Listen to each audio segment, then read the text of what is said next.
അസ്സലാമു അലൈക്കും വറഹ്മത്തുള്ളാഹി വബറകാതുഹു.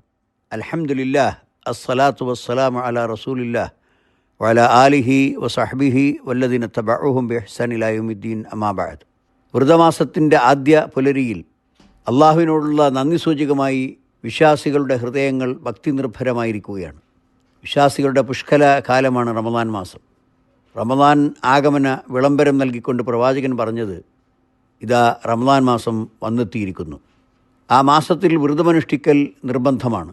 ആ മാസത്തിൽ സ്വർഗത്തിൻ്റെ കവാടങ്ങൾ തുറക്കപ്പെടുന്നു, നരകത്തിൻ്റെ കവാടങ്ങൾ അടക്കപ്പെടുന്നു, ധിക്കാരികളായ പിശാചുക്കൾ ബന്ധനസ്ഥരാകുന്നു. 1000 മാസങ്ങളേക്കാൾ വിശിഷ്ടമായ ഒരു ദിവസം റമദാനിലുണ്ട്. ആ ദിവസത്തിൻ്റെ പുണ്യം ആർക്ക് കിട്ടാതെ പോകുന്നുവോ തീർച്ചയായും അവൻ നഷ്ടക്കാരനാണ്. എല്ലാ സൽക്കർമ്മങ്ങൾക്കും അള്ളാഹു പ്രതിഫലം നൽകുന്നത് 10 മടങ്ങാണ്. സൽക്കർമ്മകാരികളുടെ ഉദ്ദേശശുദ്ധിയും അനുഷ്ഠാനത്തിലെ സൂക്ഷ്മതയും പരിഗണിച്ച് 700 മടങ്ങ് വരെയും അള്ളാഹു ഉദ്ദേശിക്കുന്ന പക്ഷം അതിൽ കൂടുതലും പ്രതിഫലം ലഭിക്കും. എന്നാൽ നോമ്പ് എനിക്കുള്ളതാണ്, ഞാനതിന് പ്രതിഫലം നൽകും എന്ന് അള്ളാഹു പ്രത്യേകമായി എടുത്തു പറഞ്ഞതിലൂടെ നോമ്പുകാരന് ലഭിക്കുന്ന വർദ്ധിത പ്രതിഫലത്തിൻ്റെ അളവ് നമുക്ക് ഗ്രഹിക്കാനാകും. ഖുലാഅ ഗോത്രത്തിലെ 2 പേർ ഇസ്ലാം മതം സ്വീകരിച്ചു. അതിലൊരാൾ അധികം താമസിയാതെ രക്തസാക്ഷിയായി മരണപ്പെട്ടു. രണ്ടാമൻ പിന്നീട് 1 വർഷവും കൂടി ജീവിച്ച് മരണപ്പെട്ടു. മഹാനായ സഹാബി തൽഹത്ത് റളിയല്ലാഹു അൻഹു സ്വപ്നത്തിൽ സ്വർഗം ദർശിക്കുകയുണ്ടായി. ആദ്യം മരണപ്പെട്ട രക്തസാക്ഷിക്കും മുമ്പായി കൂടുതൽ സമയം ജീവിച്ച വ്യക്തി സ്വർഗത്തിൽ ഇടം നേടി. അത്ഭുതപ്പെട്ട തൽഹ റളിയല്ലാഹു അൻഹു വിഷയം പ്രവാചകൻ്റെ സന്നിധിയിലെത്തിച്ചു. പ്രവാചകൻ സല്ലല്ലാഹു അലൈഹി വസല്ലം അതിനെ സംബന്ധിച്ച് ഇപ്രകാരം വിശദീകരിച്ചു. അതിലെന്ത് അത്ഭുതപ്പെടാനാണ്? രക്തസാക്ഷിക്ക് ശേഷവും മറ്റേ ആൾ റമദാൻ മാസത്തിലെ വ്രതമനുഷ്ഠിച്ചില്ലേ? 6000-ൽ പരം റക്അത്തുകൾ കൂടുതലായി നമസ്കരിച്ചില്ലേ? ഐച്ഛിക നമസ്കാരങ്ങളും നിർവഹിച്ചില്ലേ? അത് കാരണമാണ് രക്തസാക്ഷിക്ക് മുമ്പായി സ്വർഗം ലഭിക്കാൻ അദ്ദേഹത്തെ പ്രാപ്തനാക്കിയത്. സ്വർഗത്തിൻ്റെ എല്ലാ കവാടങ്ങളിലൂടെയും അകത്തേക്ക് വിളിക്കപ്പെടുന്ന ഭാഗ്യവാന്മാരുണ്ട്. നമസ്കാരം, നോമ്പ്, ജിഹാദ്, സദക്ക തുടങ്ങിയ സൽക്കർമ്മങ്ങൾ അനുഷ്ഠിക്കുന്നവർക്കെല്ലാം ആ പേരുകളിൽ സ്ഥാപിക്കപ്പെട്ട കവാടങ്ങളിലൂടെ ക്ഷണം ലഭിക്കും.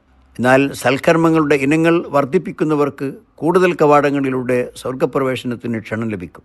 അതിൽ നോമ്പുകാരൻ കടന്നുപോകുന്ന കവാടമാണ് റയ്യാൻ കവാടം. ഇപ്രകാരം 8 വ്യത്യസ്ത കവാടങ്ങൾ സജ്ജീകരിക്കപ്പെട്ടതാണ് സ്വർഗം.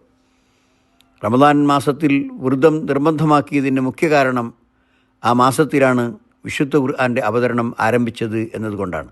മാനവർക്ക് മാർഗദർശനമായി വിശുദ്ധ ഖുർആൻ അവതരിപ്പിക്കപ്പെട്ടതിൻ്റെ നന്ദി സൂചകമായിട്ടാണ് നാം വ്രതമനുഷ്ഠിക്കുന്നത്. അതൊരു സാധാരണ പുസ്തകമല്ല. അതിലെ വചനങ്ങൾ പൂർണ്ണമായും നമ്മെ സൃഷ്ടിച്ച അള്ളാഹുവിൻ്റേതാണ്. അതിൽ വായിക്കപ്പെടുന്ന ഓരോ അക്ഷരത്തിനും 10 ഇരട്ടി പ്രതിഫലമുണ്ട്. റമദാനിൽ ഖുർആൻ പാരായണത്തിന് കൂടുതൽ സമയം കണ്ടെത്തണം. സുബഹ് നമസ്കാരത്തിന് ശേഷവും മറ്റ് ഫർള് നമസ്കാരങ്ങളുടെ മുമ്പിലോ പിറകിലോ അതിന് സമയം കാണണം.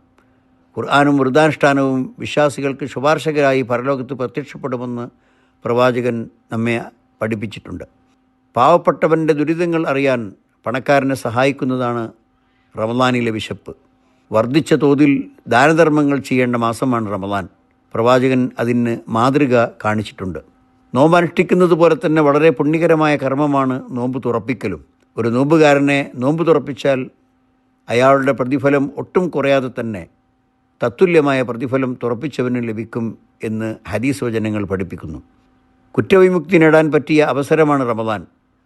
ആത്മാർത്ഥമായി നോമ്പനുഷ്ഠിക്കുന്നവൻ്റെയും രാത്രിയിലെ ഖിയാം റമദാൻ നമസ്കരിക്കുന്നവൻ്റെയും പാപങ്ങൾ പൊറുക്കപ്പെടുമെന്ന് പ്രവാചകൻ സല്ലല്ലാഹു അലൈഹി വസല്ലം വിശദീകരിച്ചിട്ടുണ്ട്.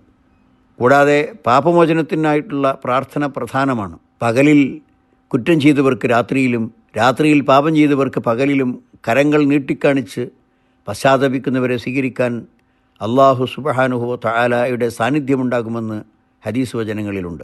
റമദാനിലെ സമയങ്ങൾ അനർഘ നിമിഷങ്ങളാണ്. അനാവശ്യങ്ങൾ ഒഴിവാക്കുക.